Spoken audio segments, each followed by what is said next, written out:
بسم اللہ الرحمن الرحیم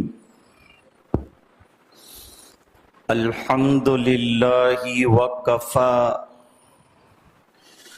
وسلام علی عباده الذین اصطفی خصوصا علی افضلهم وخاتم النبیین محمد الامین وعلى آلہ وصحبہ اجمعین اما بعد اعوذ باللہ من الشیطان الرجیم بسم اللہ الرحمن الرحیم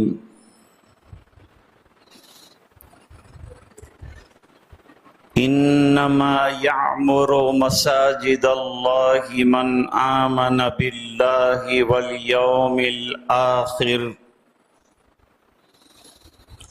وأقام الصلاة وآتى الزكاة ولم يخش إلا الله صدق اللہ العظیم وقال النبی صلی اللہ علیہ وسلم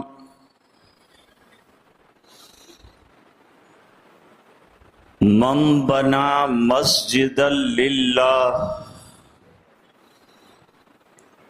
بنى اللہ له مثلہ فی الجنہ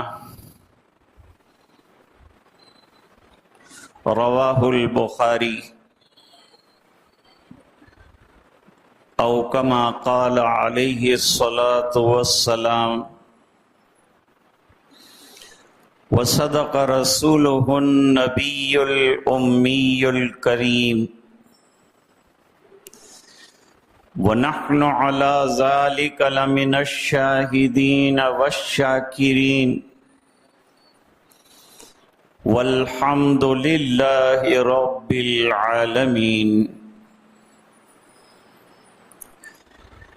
اللہم صل علی سیدنا محمد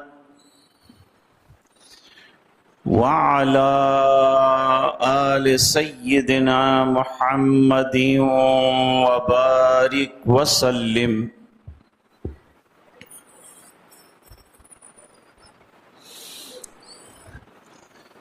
حضرات علماء اور حاضرین مجلس،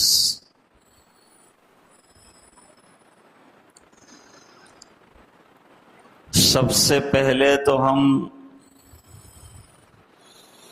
اللہ کا اس بات پر شکر بجا لاتے ہیں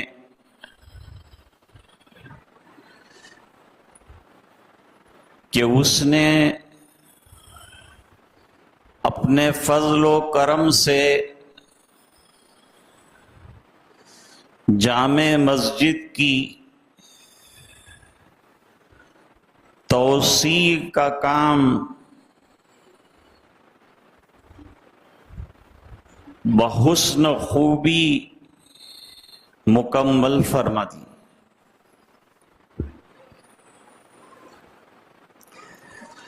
آپ تمام حضرات کو بھی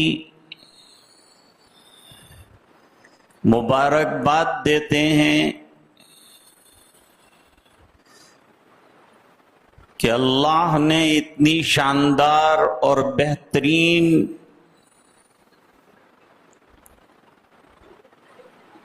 مسجد بنوا دی۔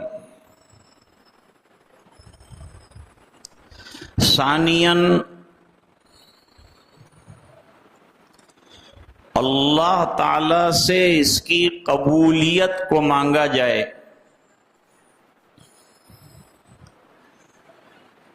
کیونکہ حضرت ابراہیم علیہ السلام نے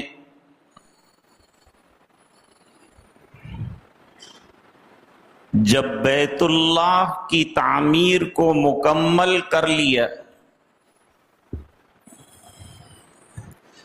بیت اللہ پہلے سے تعمیر ہوا تھا حضرت آدم علیہ السلام کے زمانے سے، اور اس سے کئی ہزار سال پہلے فرشتوں کے ذریعے سے یہ تعمیر مکمل ہوئی تھی۔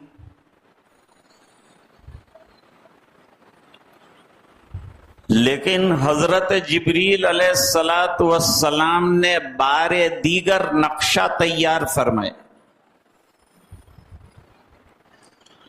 اور حضرت ابراہیم علیہ السلام کے ذمے اس کی تعمیر آئی، اور حضرت اسماعیل علیہ السلام نے اس تعمیر میں مدد فرمائی۔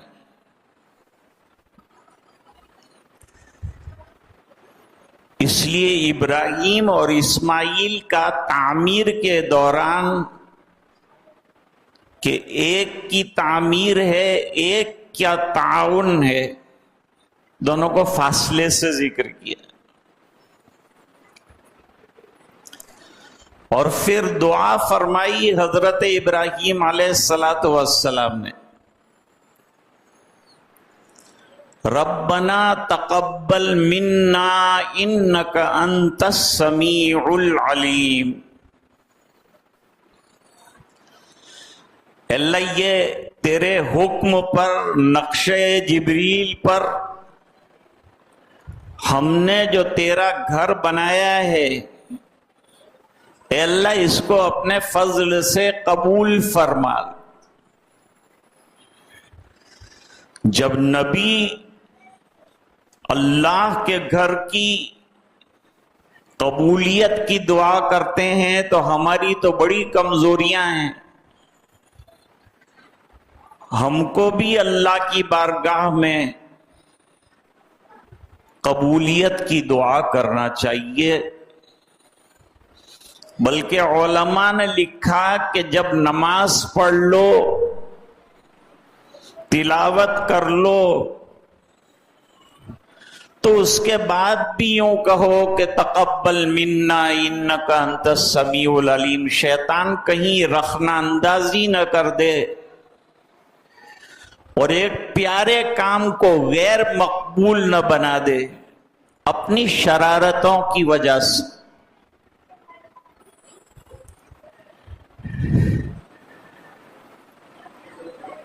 مسجد کی توسیع کی حقیقت کیا ہے؟ میں دو باتیں عرض کرتا ہوں۔ مسجد کی جو تعمیر ہوتی ہے اور مسجد کا جو ویلیو بنتا ہے،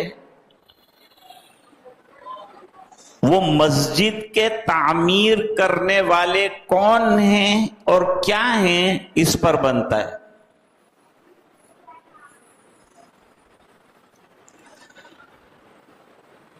حضرت ابراہیم علیہ السلام نے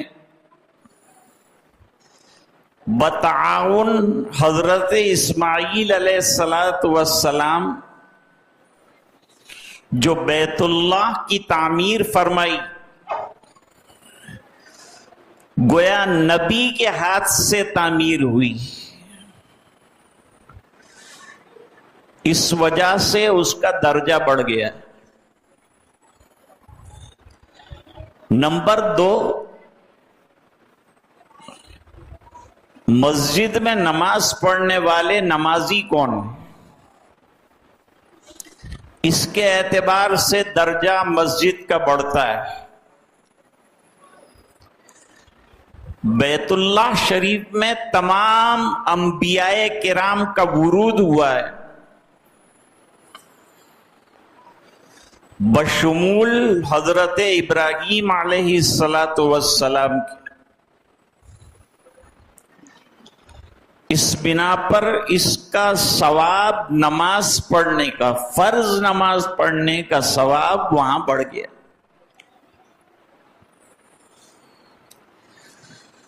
اس کے بعد قباء تشریف لائے نبی کریم صلی اللہ علیہ وسلم، اور بنو عمرو ابن عوف میں آپ صلی اللہ علیہ وسلم نے مسجد کی بنیاد رکھی، ایک مسجد تعمیر فرمائی قباء کی، جس کا تذکرہ اللہ تعالیٰ نے قرآن کریم میں بھی فرمایا، فیہ رجال یحبون ان یتطہروا واللہ یحب المطہرین۔ یہ قباء والوں کے لیے اتری ہے آیت۔ آپ صلی اللہ علیہ وسلم کا قباء میں 14 دن کا قیام رہا، ان میں سے 10 دن یہ کچی جو مسجد بنائی اس میں آپ نے نماز پڑھی، اس لیے درجہ بڑھ گیا، اور آپ کے ساتھ نماز پڑھنے والے جو شامل ہوئے وہ صحابہ کرام تھے۔ پھر اس کے بعد مشائخ بزرگوں کا وہاں آنا جانا رہا۔ حضور ہر سنیچر کو قباء تشریف لے جاتے تھے، آپ کو بڑی محبت تھی قباء والوں سے، تو ان کی خیریت پوچھنے کے لیے تشریف لے جاتے تھے، اور جا کر 2 رکعت مسجد میں ادا فرماتے تھے، پھر مسجد میں بیٹھتے تھے، پھر اہل قریہ کا حال پوچھتے تھے۔ قباء سے سرکار چلے مدینے تشریف لائے۔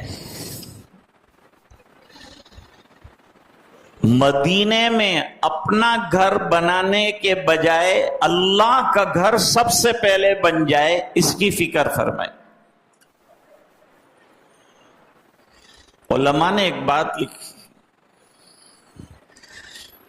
وہ بات یہ ہے کہ جب علاقے کے لوگ مسجد بنائیں تو اپنا خرچ کریں، اپنا پیسہ لگائیں، اپنا مال لگائیں، کیونکہ اپنی علاقے کی مسجد ہے۔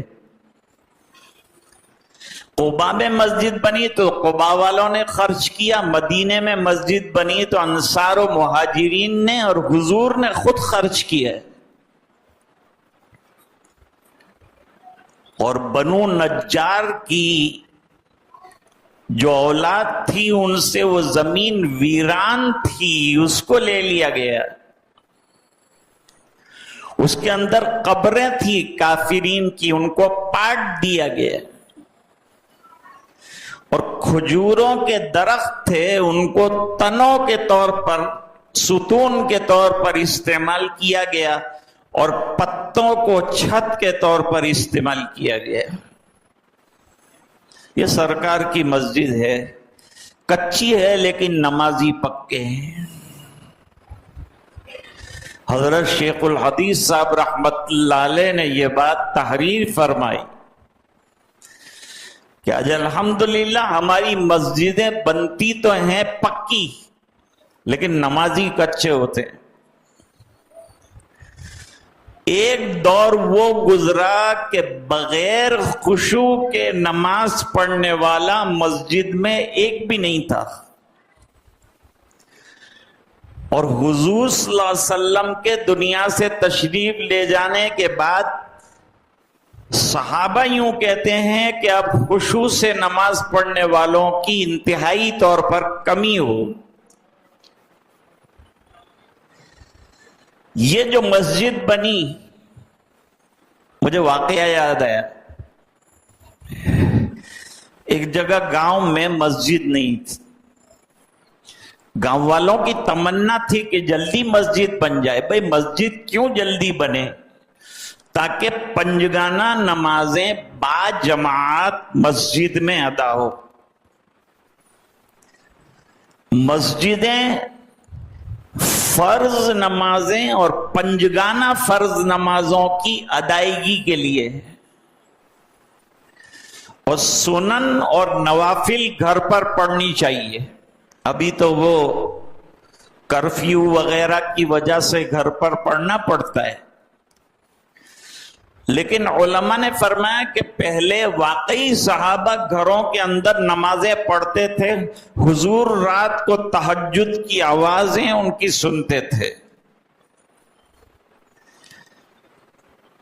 لیکن بعد میں یہ دنیا کے جھمیلے ایسے ہو گئے کہ آدمی مسجد سے باہر نکلا تو یہ اب سنتیں اور نوافل گھر جا کر پڑھے گا کہ نہیں، اس کی کوئی گارنٹی نہیں ہے۔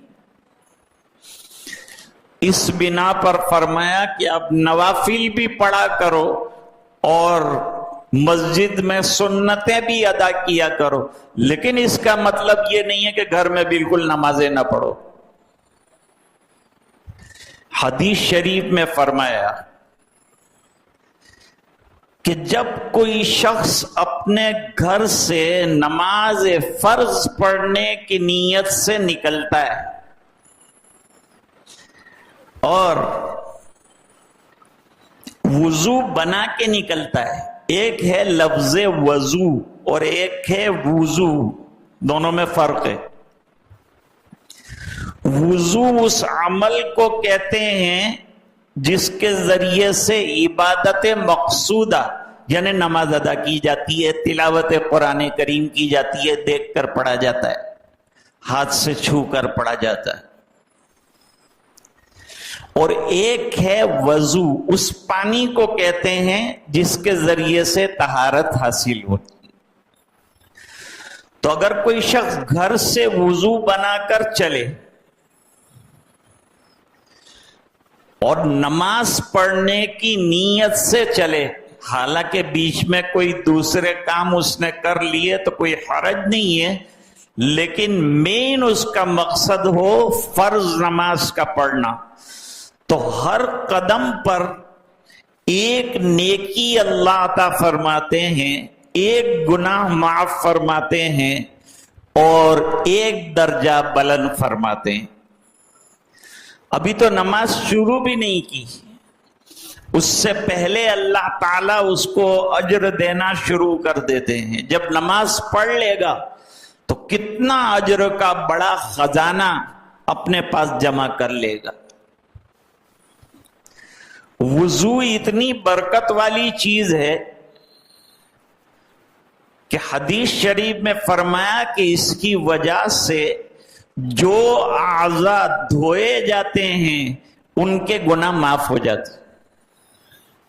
ہاتھ دھوئے تو ہاتھ سے ہونے والے چھوٹے گناہ معاف، منہ میں پانی ڈالا تو غیبت، چغلی، حسد، کینہ، کپٹ سب باہر۔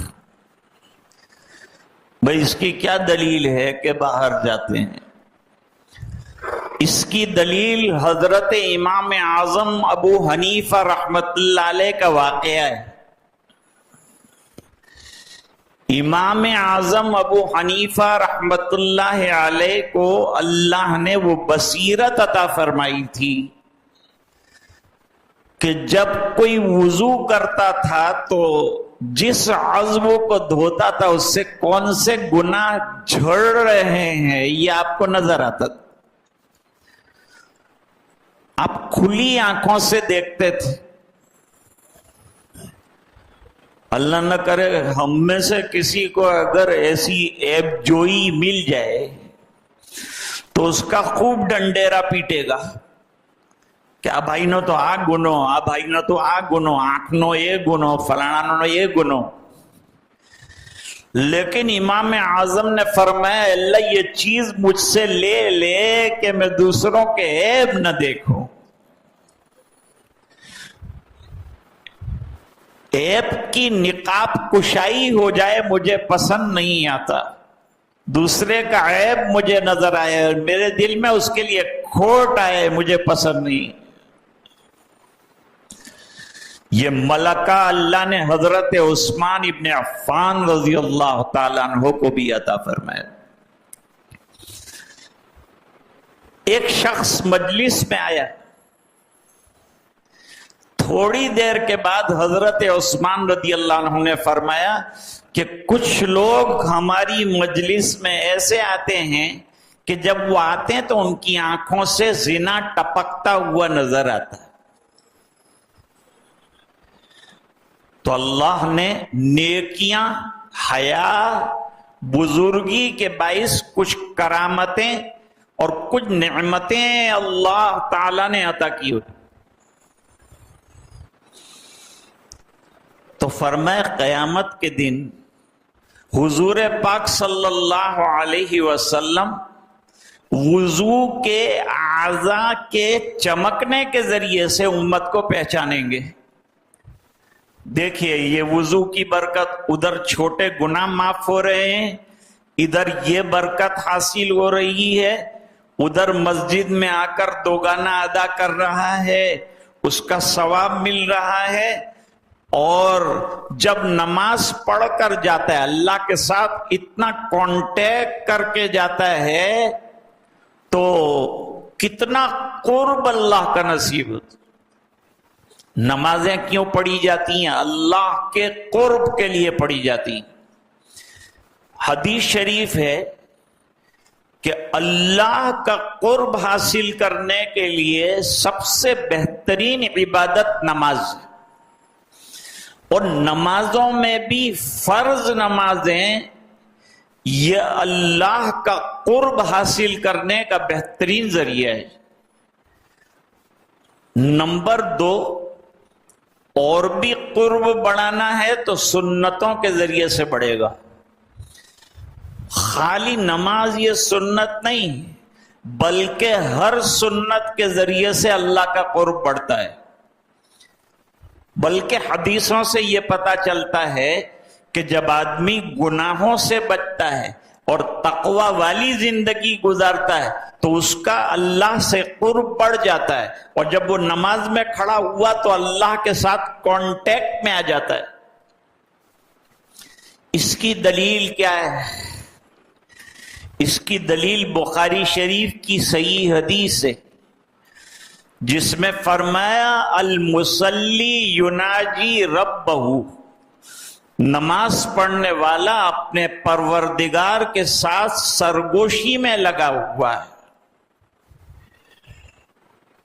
تو میں عرض کر رہا تھا کہ ایک جگہ گاؤں میں مسجد نہیں تھی، مسجد بنانا چاہتے تھے لیکن اتنا مال بھی نہیں تھا کہ فوراً مسجد بنا دیں. آج تو الحمدللہ ایسے ایسے لوگ اللہ نے رکھے ہیں کہ تنے تنہا 10 کروڑ کی مسجد بنا رہے ہیں، 12 کروڑ کی مسجد بنائیں.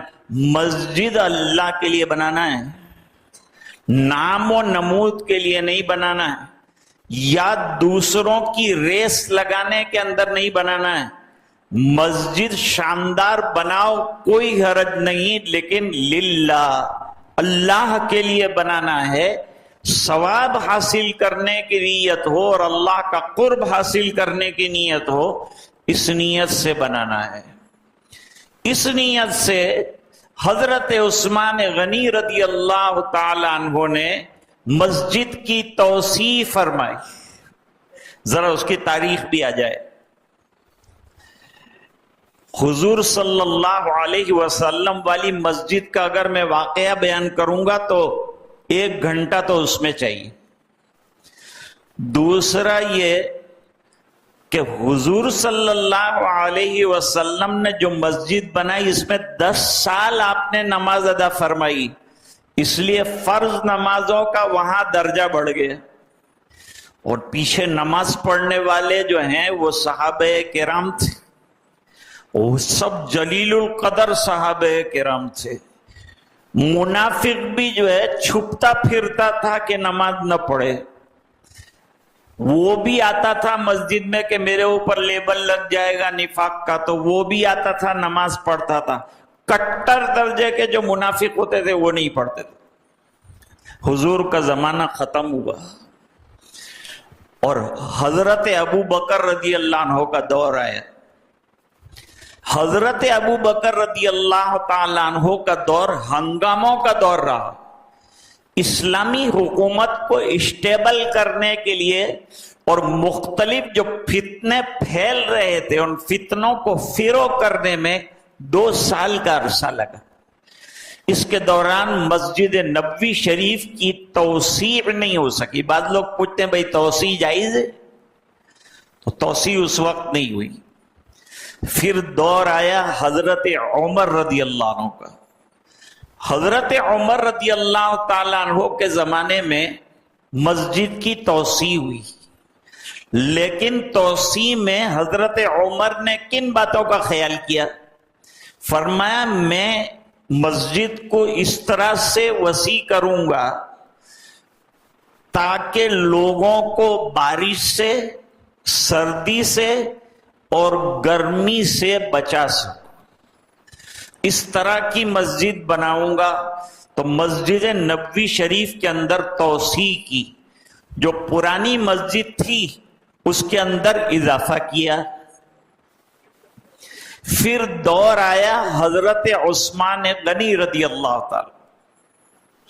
حضرت عثمان غنی رضی اللہ تعالی عنہ نے بیت المال پر ذرا بھی بوجھ نہیں ڈالا، اپنا ذاتی پیسہ لگایا، اور ذاتی پیسہ لگا کر جو پتھر وغیرہ تھے وہ امپورٹ کیے، لکڑیاں بھی ساکھ کی باہر سے منگوائی، اور پھر جو ہے مسجد کو اتنا حسین بنایا کہ لوگ اعتراض کرنے لگے. اعتراض یہ کرتے تھے کہ یہ کسرا اور قیصر کا محل بنایا ہے کہ مسجد بنائی. اس پر حضرت عثمان غنی رضی اللہ تعالی عنہ نے حضور کی حدیث سنائی کہ آپ صلی اللہ علیہ وسلم نے فرمایا من بنا للہ مسجدہ، جس نے مسجد بنائی اللہ کے لیے، بن اللہ لہو مثلہ فی الجنہ. یہ روایت بخاری میں ہے. بیتن فی الجنہ وہ دوسری جگہ روایت ہے. امام بخاری نے حضرت عثمان کی روایت یہ بیان فرمائی. حضرت مفتی صاحب بیٹھے ہوئے ہیں اور حضرت قاری صاحب بھی بیٹھے ہوئے، کوئی غلط بات میں نہیں کر سکتا، اور غلط کروں گا تو یہ پکڑ بھی لیں گے.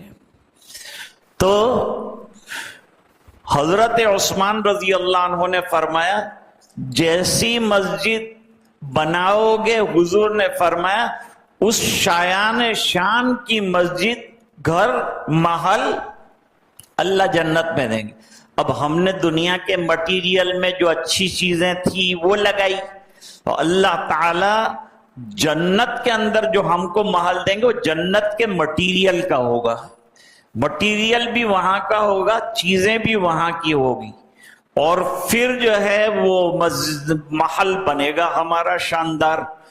تو اللہ تو بڑے وسیع ہیں، خزانوں کے مالک ہیں. وہ جتنا چاہیں ہم کو بہترین مکان دے سکتے ہیں، محل دے سکتے ہیں. ادنا آدمی کو بہترین محل ملنے والا ہے، دنیا کا 10 گنا ملنے والا ہے.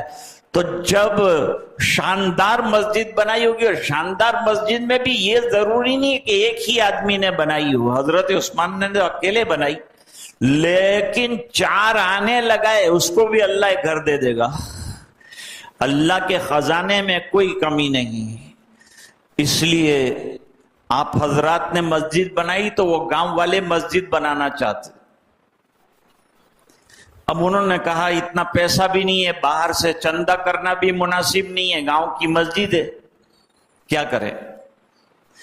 تو انہوں نے، آدمی کو شوق ہوتا ہے ذرا باہر جا کر کچھ کھائے، ہوٹل میں کھائے، کچھ اچھی ڈش کھائے، بچوں کو کھلائے، اولاد کو کھلائے. تو لے جاتے ہیں اپنے بچوں کو، کھلاتے پلاتے ہیں ہوٹلوں کے اندر. چلو خوشی کے لیے اتنا کرتے ہیں. گاؤں والوں نے کیا کیا؟ طے کیا کہ جب یہ ارادہ ہو کہ ہوٹل جانا ہے تو خرچہ نکال. ہوٹل کا خرچہ کتنا ہے؟ پوری فیملی کو لے کر جائے تو 1000 روپیہ خرچ ہے. گھر کے اندر ایک ڈبہ رکھ لیا، 1000 روپے اس کے اندر ڈال دیے، اور گھر میں دال روٹی بنا کر کھا لی، اور نیت یہ کی کہ یہ 1000 مسجد کی تعمیر میں لگ گئے. اور ہم نے ہوٹل میں نہیں کھایا، گویا کے کھا لیا، گویا کے کھا لیا. اس طرح پورے گاؤں والوں نے گویا کے کھا لیا، گویا کے کھا لیا کر کے پیسے جمع کیے، اور جمع کرنے کے بعد مسجد بنائی، اور مسجد کا نام رکھا گویا کے کھا لیا. ہمارے پڑوس کے ملک میں ایک مسجد بنی. گورنمنٹ نے آرڈر نکالا کہ رات کو اگر یہ زمین کھلی رہی تو کل گورنمنٹ ایکوائر کرے گی. علاقے کے لوگ جمع ہوئے اور علاقے لوگوں نے جمع ہو کر نوجوان، بوڑھے، ادھیڑ عمر کے سب نے رات کو اس ویران جگہ پر مسجد کی بنیاد ڈال دی اور فجر ہونے سے پہلے مسجد تیار ہو. اس مسجد کا نام رکھا مسجد شب بھر. مسجد تو بنا لی شب بھر میں. ایمان کی حرارت والوں نے من اپنا پرانا پاپی ہے برسوں میں نمازی بن نہ سکا، تو آپ نے الحمدللہ بہترین مسجد بنائی، شاندار مسجد بنائی. اب میری درخواست یہ ہے کہ نمازوں کو بھی شاندار پڑھیں، شاندار نمازیں ہونی چاہیے. اور مسجد کی آبادی پتھروں سے اور لائٹوں سے نہیں ہوتی. مسجد کی سچی آبادی جو ہے وہ اس کے نماز پڑھنے والے. جیسے آپ بہترین بنگلہ بنائیں اور بنانے کے بعد آپ اس میں فرنیچر نہ لگائیں تو کیا ہوگا؟ وہ خوبصورتی بنگلے کی نہیں آئی. اس طرح یہ اللہ کا بنگلہ تو بنا دیا آپ نے، لیکن ہم میں سے ہر ایک کی ذمہ داری ہے کہ اس کا فرنیچر بنے. اور فرنیچر یہ ہے کہ خود آئے اور نماز پڑھے، نماز کی دعوت چلائے، نوجوانوں کو لائے. اب بہت وسیع ہو گئی تو اب دلیل مل گئی توسیع کی. حضرت عثمان رضی اللہ تعالیٰ عنہ نے دلیل حدیث سے بیان فرمائی اور شاندار مسجد بنائی. آپ نے بھی ماشاءاللہ شاندار مسجد بنائی. اب شاندار نماز جیسے صحابہ پڑھا کرتے تھے ایسی شاندار نماز بھی ہونی چاہیے. ایک صحابی آئے، انہوں نے ایک کنارے پر نماز پڑھی، پھر حضور کے پاس آئے، سلام کیا. حضور نے فرمایا ابھی تم نے کیا کیا؟ کہ میں نے نماز پڑھی. فرمایا صلی فإنک لم تصلی، جاؤ نماز پڑھو، اس کو نماز پڑھنا نہیں کہتے. دوسری مرتبہ بھی جیسی آتی تھی ویسی انہوں نے پڑھ لی. تیسری مرتبہ بھی پڑھ لی. حضور نے کہا صلی فإنک لم تصلی، ابھی نماز نہیں پڑھی تم نے. پھر میرے نبی کا رحم و کرم اور آپ کی رحمتیں امت پر دیکھیے کہ یوں فرمایا بیٹھ جا، اور بٹھا کر شروع سے لے کر اخیر تک نہایت اطمینان کے ساتھ اور سکون کے ساتھ نماز کیسی پڑھی جاتی ہے وہ ترتیب وار اس بندے کو بتائی. اللہ تعالی ہمیں بھی ایسا نماز پڑھنے والا بنائے اور جہاں جہاں مسلمان رہ رہے ہیں وہاں وہاں مسجدیں آباد ہوں. ہاں قانون اگر گورنمنٹ کا ایسا آ جائے کہ بھئی مسجدیں بند کرو اور مجبوری کا درجہ ہو جائے تو پھر وہ گھر کی مسجد جو ہے اس کا استعمال کرنا چاہیے. گھر میں بھی مسجد بناؤ. جب بنگلہ بناؤ dining hall, sitting hall, sleeping hall, تو ایک پریئر ہال، ایک نماز کا کمرہ بھی بناؤ. اس کو بھی امام بخاری رحمت اللہ علیہ نے فرمایا، یہ بھی دلیل سے ثابت. اب جب مسجد بھی بہت شاندار اور ماشاءاللہ نمازی بھی بہت شاندار تو امام بھی شاندار اور اس کی تنخواہ بھی ماشاءاللہ شاندار. جب امت 2 کروڑ اور 3 کروڑ اور 10 کروڑ کی مسجد بنا سکتی ہے تو امام کو اچھے ویجز نہیں دے سکتی؟ یہ 2 کروڑ ابھی تو اللہ نے دیے ہیں نا، تو پھر وہ بھی اللہ دے گا. مؤذن صحیح اور بہتر نبی قاری عبدالعزیز صاحب اذان دیں گے، اس کو کیا اذان کہتے ہیں؟ تلاوت کی اس کو تلاوت کہتے ہیں. حضرت قاری صاحب نماز پڑھائیں گے، دیکھنا کیسے نماز. یہ سب نمونے ہیں ہمارے سامنے ان بزرگوں کو دیکھنا ہے، ہماری نماز، ہمارے امام اس شان کے ہوں اور ان کی تنخواہیں بھی مسجد کو دیکھ کر بنائی جائے۔ ہمارے مولانا محمد اشرف راندیری صاحب رحمت اللہ علیہ وہ گئے تھے کسی جگہ، وہاں گئے تو متولی اور امام کا جھگڑا جو بین الاقوامی ہے وہ ہو رہا تھا۔ وہ یہ تھا کہ بھئی وہ کہتے تھے متولی حضرات کیا نماز برابر پڑھا ہوتا نہ تھی۔ بلایا امام صاحب، نماز سنی، قرات سنی، پھر ان کو پوچھا تنخواہ کتنی دیتے ہو؟ تو انہوں نے کچھ معمولی تنخواہ بتائی، پر میں تنخواہ کے حساب سے تو اچھا پڑھتے ہیں۔ تو عرض یہ کر رہا تھا کہ بھئی تنخواہ بھی اچھی دو اور اپنے اماموں کو خوش رکھو، اپنے مؤذنین کو خوش رکھو۔ اللہ کے گھر کے خدام کو خوش رکھیں گے تو اللہ تعالی ہمیں بھی خوش رکھیں گے۔ آپ کچھ بھولے نہیں، آج الحمدللہ مولانا محمد سارودی صاحب اسی گاؤں میں پیدا ہوئے اور ان کے والد صاحب کے ساتھ میرے والد صاحب کے اور میرے بڑے تعلقات رہے ہیں۔ پھر ادھر کوسمبا تشریف لے گئے، اس سے پہلے 20 سال تک الحمدللہ انہوں نے یہاں امامت فرمائی۔ پرانی جامع مسجد کی توسیع ہوئی ہے اور اس نقطۂ نظر سے آج حضرت کو بھی یاد کیا، آپ نے علماء کو بھی یاد کیا، فقیر کو بھی یاد کیا اور تمام حضرات بھی تشریف لائے۔